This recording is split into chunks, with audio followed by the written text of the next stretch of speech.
हमारे यहां 1857 में बलिया एक ऐसा शहर है जहां कहा जाता कहते हैं लोग कि वहां बागी लोग पैदा हुए हैं, व्यवस्था के खिलाफ खड़े हुए। उस बलिया के दो लोगों का चरित्र आपके सामने रखते हैं। हम उस आदमी को, हम वैसे तो बहुत पढ़ाते हैं, शास्त्र पढ़ना चाहिए, शास्त्रों की जानकारी होनी चाहिए, लेकिन शास्त्र पढ़ते पढ़ते पागल कुत्ता आके आपको काटने लगे तो शास्त्र नहीं बचाते, तब शस्त्र बचाते।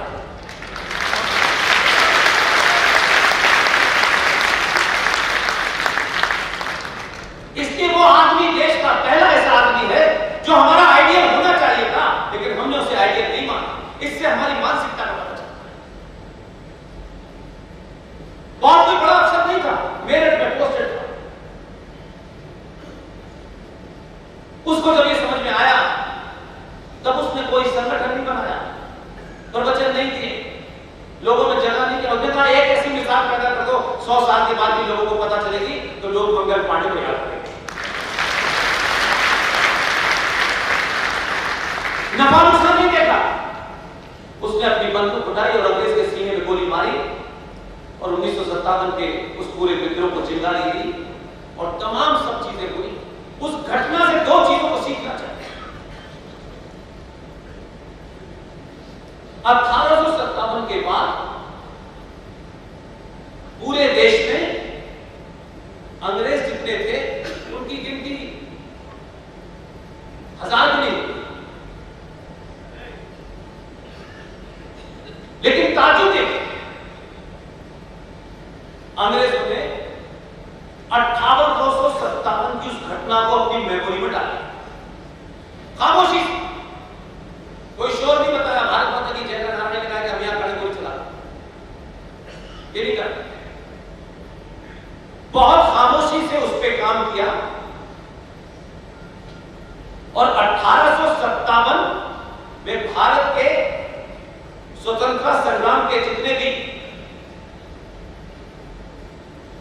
ऐसे लोग थे उनका आमना सामना अंग्रेज से न हो और ये गोली क्रांतिकारियों की अंग्रेजों के सीने पे न जाए। इस पे बहुत साइलेंटली काम किया और इटावा नाम की एक जगह है उत्तर प्रदेश में, वैसे तो उसका नाम कई और बातों से बहुत रोशन होता है, लेकिन इटावा में एक कलेक्टर था और उसको खामोशी से काम सौंपा गया। उसने भी शोर नहीं किया और उस आदमी ने भारतीय समाज में से, आज के शब्दों में थोड़ा सा गड़बड़ शब्द है, दलाल के कौन कौन हो सकते हैं उनका चुनाव किया और उन दलालों को ढूंढा जो अंग्रेजी में दलाली करते थे और उनकी एक टीम बनाई और टीम बना करके कहा कि हम लाइक माइंडेड लोगों को अपनी बात कैसे कन्वे करें, उसमें क्लब बनाते हैं ताकि देश भर में जो कुछ चल रहा है वो हमको पता भी होना चाहिए जमीन पे क्या चल रहा है। और लाइक माइंडेड लोगों का क्लब बना, उस क्लब का नाम जानते हैं? 1885 में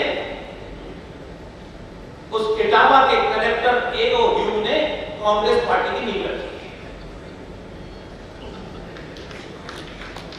और वो इस एजेंडे के साथ रखी कि जब भी कोई क्रांतिकारी सशस्त्र विद्रोह हो तो ये खड़े हो जाएंगे एक डंडा लेके, एक कबूतर लेके और सारी बात इन्हीं से होगी।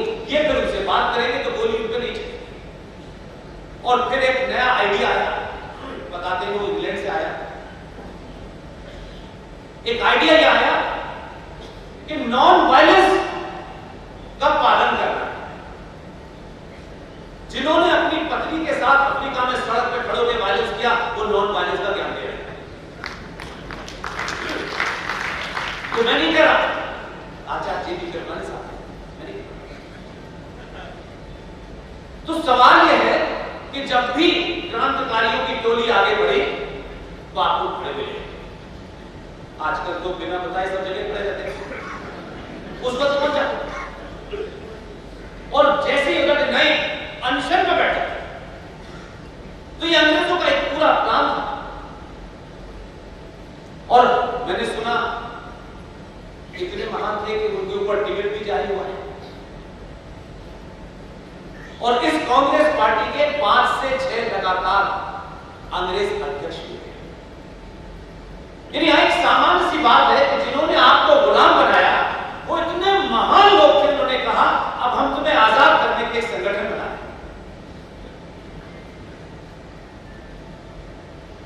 अक्सर लोग बोलते बोलते में पानी देते,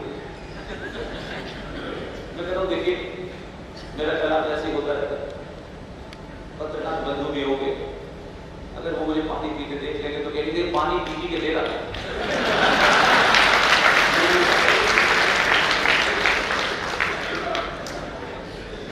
तो 5-5 उसके अध्यक्ष हुए और इत्तेफाक से ये उनके रिश्तेदार आज भी मौजूद हैं। उस पार्टी में अध्यक्ष कौन है? उन्हीं के रिश्तेदार है कि नहीं? इसमें कौन सा बहुत बड़ा खड़े थे? वो जहां से शुरू हुआ तो वही काम हो रहा है। आज ज्यादा आपको समझ में इसलिए आता है कि आज संचार क्रांति के दौर में हर चीज पब्लिक में है, तो आप समझ जाते हैं। तो अंग्रेजों ने तो सोच समझ के ये काम किया, लेकिन हम उस 1946 की उस घटना के बारे में नहीं जानते और नहीं जानने की हमने कभी चेष्टा की। इसलिए हमारा हीरो कौन होना चाहिए था, उसको हमने कभी हीरो बना नहीं। इसलिए आज हम भाग्यशाली हैं, हम समझते हैं कि इस जीवन में रोटी पानी नौकरी मकान दुकान ये जीवन का चलन है।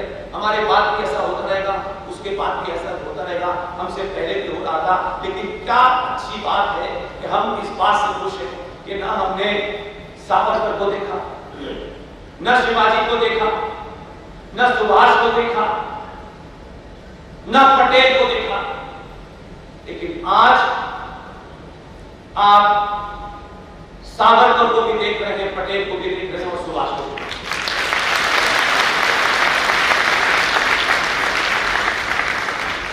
अपनी भूमिका अपने सामर्थ्य से तय कर लीजिए और फिर पूरी ईमानदारी के साथ उस काम को करिए, यही सबसे बड़ा राष्ट्रवाद है। जिस सुभाष को 1945 में गायब करा गया, जिस सुभाष से 1939 में गांधी जी ने इस्तीफा दे दिया कांग्रेस के पद से, वो पद से चिपके नहीं, उनको इस पद की जरूरत नहीं थी, इस्तीफा दिया चले गए। कोई गांधी से अशब्द नहीं कहे उन्होंने, और पूरी दुनिया में घूमे और उन्होंने आईएनए बनाई जिसकी चर्चा आजकल बहुत होती है। लेकिन दोनों का चरित्र देखिए, उससे हमें लगता है कि हमारे पहले के लोग कैसे रहे होंगे, डर गए थे या कोई लालच था, क्योंकि उस जमाने पद तो रेवड़ियों के भाव बढ़ रहे थे। 1946 में जिस शख्स को अपनी पार्टी का एक भी वोट नहीं मिला, जो अध्यक्ष नहीं बन पाया, वो आदमी देश का पहला प्रधानमंत्री बना। लेकिन 21 अक्टूबर 1943 आजाद हिंद फौज, आरजी सरकार, उसका प्रधानमंत्री खुद घोषित किया, टिकट जारी हुई, रेडियो चलाया और दुनिया के 11 राष्ट्र जिसमें यूएसए शामिल है उसने मान्यता दी।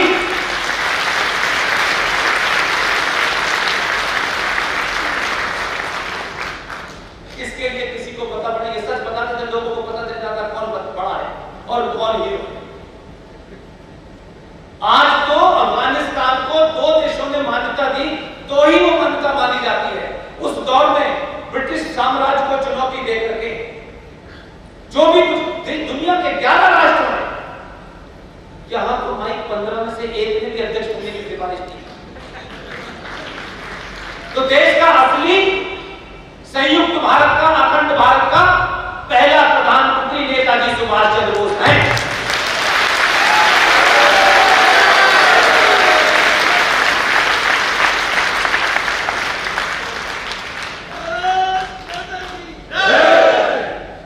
और देखिए, इसलिए ये एक दूसरी से प्रेरणा मिलती है कि आप जब अपना काम करके जाते हैं,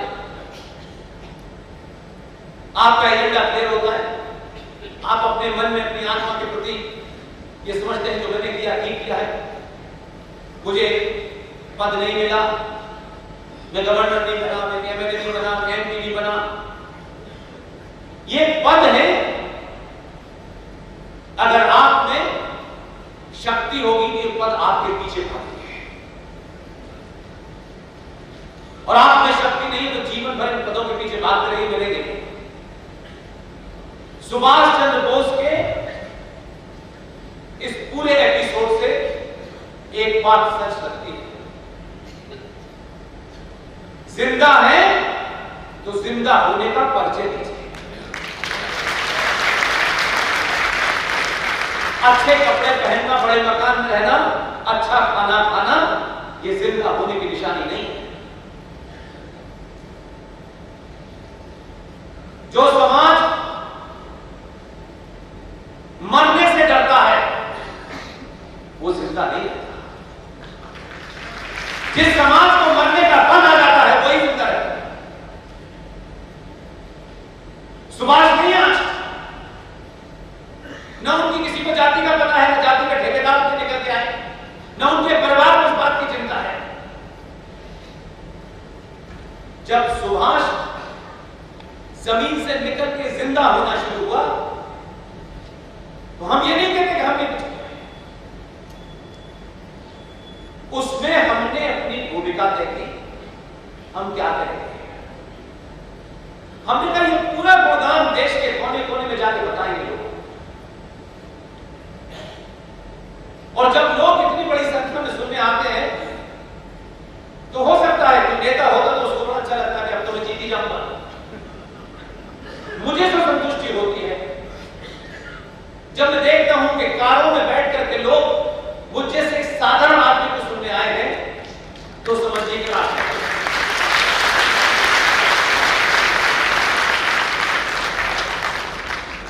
ये बदलाव इस दौर में हम सब उसके प्रत्यक्ष गवाह हैं। इसलिए हमने कोई मुहिम ये नहीं चलाई कि हमारे दादा जो थे वो फ्रीडम फाइटर करते थे, हमें टिकट मिलनी चाहिए। 3-4 मुहिम चलाई और ये विश्वास हो गया, लाखों का, करोड़ों का संगठन होने से सत्ताएं नहीं डरती, सत्ता डरती है एक आम जनमानस को सच पता चलता है। उस सच को इतना बड़ा करके खड़ा कर दीजिए कि सच चौराहे चौराहे ये सवाल करे कि मैं अभी जिंदा हूं। इसलिए एक टीम के हमारे सदस्य, युवा साथी, हिंदुस्तान टाइम्स के जर्नलिस्ट, अच्छी नौकरी थी। इस दौर में किसी को नौकरी मिल जाए तो मिलने के बाद तो सोचता है कि रिटायरमेंट के बाद भी मैं इसको बना। लेकिन कुछ लोग हैं जिन्होंने नौकरी छोड़ दी, हमने भी नौकरी छोड़ी, और ये नहीं कहा हम नौकरी छोड़ के पूरे देश में हम बता रहे हैं हमने ये छोड़ दिया, हमने वो छोड़ दिया, नहीं छोड़ा। हमको एक स्वार्थ था, उस स्वार्थ को पूर्ण करना था, उसमें नौकरी आए आए कि छोड़ दी। और उस अनुज घर में सुभाष चंद्र बोस से रिलेटेड जितने भी कागजात थे, पूरे देश में ऐसा माहौल बनाया कि उन कागजात को डिक्लासिफाई कर दिया जाए, क्योंकि ये वाला जो आया है 2014 में,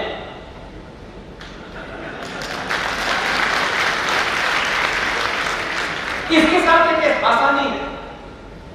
इसके बायोडाटा में ये नहीं लिखा कि इन्होंने पीएचडी की थी, इन्होंने थीसिस दी थी, ये फला बड़े स्कूल में पढ़े थे, ये कहीं नहीं पढ़ा था। उसको सीधी भाषा में कान तक बात पहुंचाना आपका काम है, लेकिन अपने लिए तो आप सीधी भाषा में नहीं पहुंचाते, तब तो सिफारिश कराते हैं कि आगे बढ़ा दो, हमें टिकट देते। मेरा विश्वास इसलिए है कि सत्ता पे जो लोग बैठे हैं उनसे हो सकता है 50 मतभेद हो, लेकिन इस पूरे दौर में 700 साल के बाद और बचल ये तो लोग उसके मतलब लगा सकते हैं कि इसकी कोई चिंता नहीं। 700 साल के इतिहास में सनातनी हिंदू को अपने सनातनी हिंदू होने पे पहली बार विश्वास है। जय श्री राम। और पहली बार इसलिए 2014 के बारे में बहुत सारे पॉलिटिकल साइंटिस्ट लिख सकते हैं, मैं खुद पॉलिटिकल साइंस का स्टूडेंट हूं। हम ना अपने घर के अंदर पढ़ते हैं ना बाहर पढ़ते हैं, क्योंकि हमारा स्वार्थ जितना है बस उतना ही करना है। वो जाति के रूप में हो जाए, इलाके के रूप में हो जाए, संगठन के रूप में हो जाए, पार्टी के रूप में हो जाए, इससे बाहर नहीं करते। 2014 की चर्चा बहुत होती है और ये बार बार मैं कहता हूं, और जब मैं शहर जाता हूं तो जरूर रिपीट करता हूं। पॉलिटिकल लोग किसी भी चीज की एनालिसिस अपने एजेंडे के तहत करते हैं। आप जब किसी एजेंडे के तहत नहीं करें और राष्ट्र के रूप में करें तो आप सही निष्कर्ष पर पहुंचे। लोगों ने कहा कि कोई देश में बड़ा बवाल था, हिंदू बड़ा नाराज था, गुस्से में था, तो 2002 में पैदा हुआ, 2004 पैदा हुआ, 14 ऐसा नहीं, बिल्कुल नहीं। अखबारों को पढ़ करके अपने शहर की 2 दुकानों पे बैठ करके इस देश की नब्ज नहीं पहचान सकते हैं। 14 का इलेक्शन कवर किया और उस घटना को मैं बार बार बनारस के रेलवे स्टेशन पे जब मैं उतरा और मैंने टैक्सी जो बुक कराई थी कि मुझे घुमाएगा बेचारा 4 घंटे तक बनारस में, वो आया और जब मैं उसकी टैक्सी में बैठा तो एक पत्रकारों की अपनी कुछ सेलेक्टेड वर्ड होते हैं, वो अपने उसी अंदाज में पूछते, तो मैंने उसका ड्राइवर से पूछा कि तुम्हारा नाम क्या है। अब मैं भी जानता था मेरा एजेंडा क्या है। उसने कहा मेरा नाम सुधीर है। तो मैंने कहा तुम्हारा पूरा नाम क्या है? बोला सुधीर। तो मैंने कहा तुम कौन जाति हो? मैं हिंदू हूं।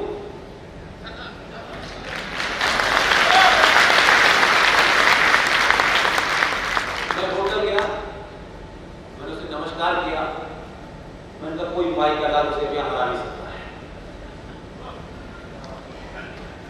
इलेक्शन पूरा हो गया।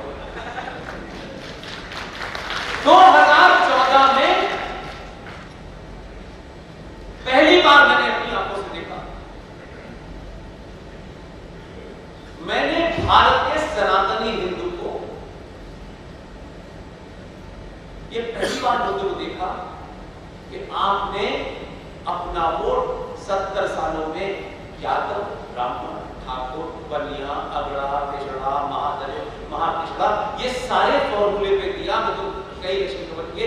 उस इलेक्शन में मैंने पहली बार देखा कि हिंदू सनातनी होके वोट देना है।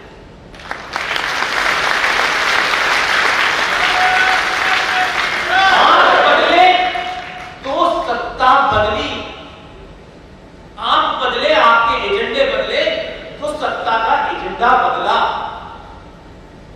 इस बात से इस बात की नसीहत मिलती है कि जिस दिन भी, इस बात को हर जगह बोलता हूं, जिस दिन भारत का सनातनी हिंदू समाज अपनी सामूहिक शक्ति का प्रदर्शन करेगा, सत्ताएं आपकी चौखट पे नाम पड़ेगी।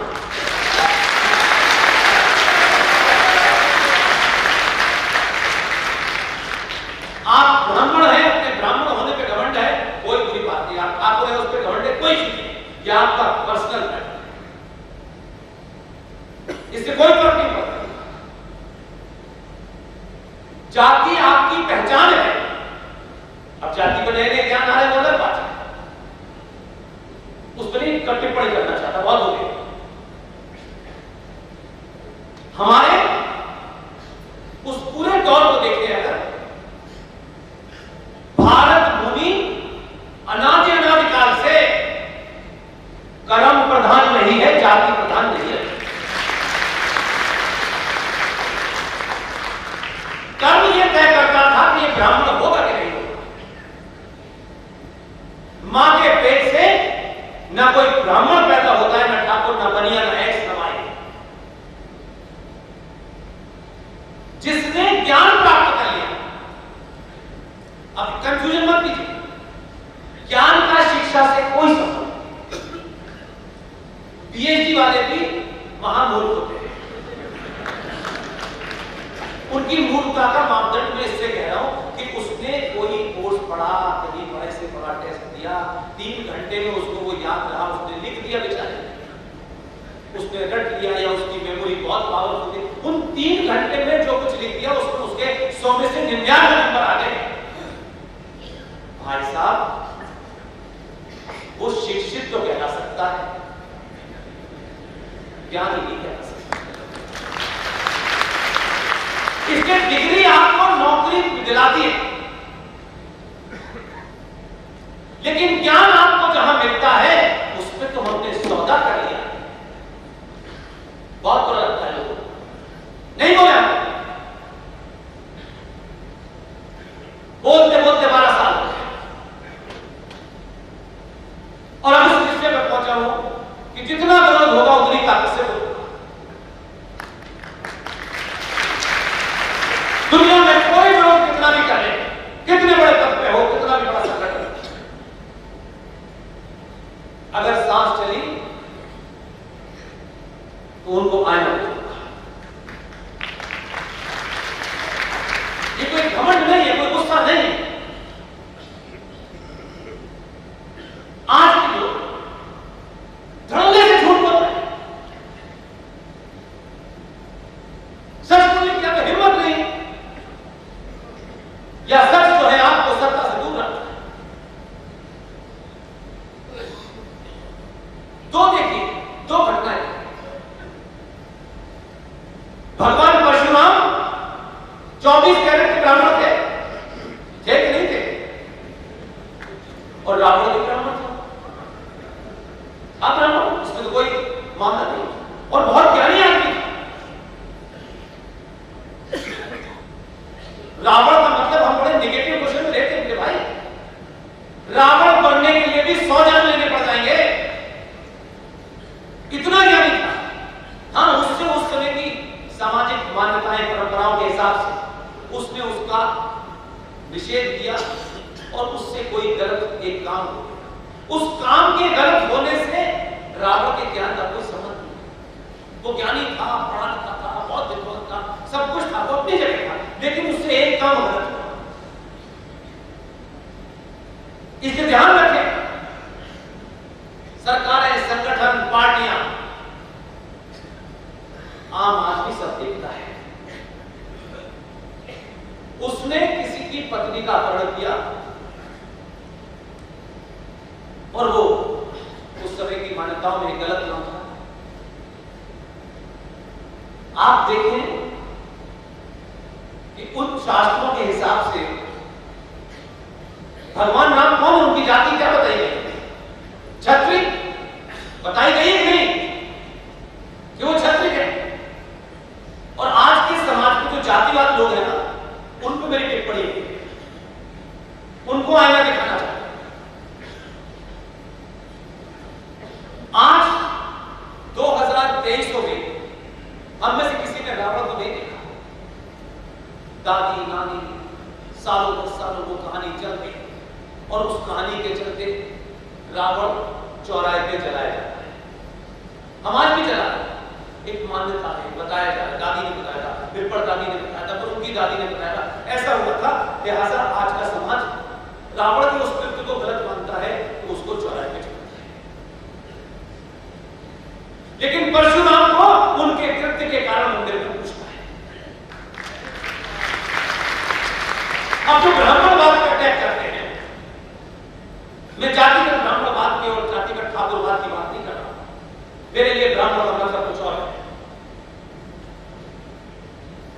जो लोग ब्राह्मणवाद पे हमला करते हैं, हो सकता है जातिवादी जगह हर जगह लोग होते हैं, उसका कोई ये नहीं है कि कहीं नहीं हो सकते, पागल हर जगह होते हैं। उसका ये मतलब नहीं कि जो ब्राह्मण है उसको सबको सभी महान ऐसा नहीं हो सकता, सभी ठाकुर महान है, सभी कायस्थ महान ऐसा नहीं। लेकिन जब आप किसी चीज को रखें तो हिस्टोरिकल पर्सपेक्टिव में रखेंगे तो ज्यादा बेहतर रहेगा। तो जो लोग ब्राह्मणों पर टिप्पणी करते हैं, ब्राह्मणवाद की ऊपर गाली करते हैं, उसका चरित्र देखिए कि आप देखो वो जो क्षत्रिय है मर्यादा पुरुषोत्तम राम, वो रावण के रूप में एक ब्राह्मण है, उसकी जाति ब्राह्मण है, लेकिन उसका अत्यंत उस समाज के हिसाब से गलत था। भगवान राम जब उसका वध करते हैं, आज तक 2022 के 23 के भारत में कहीं आपने सुना है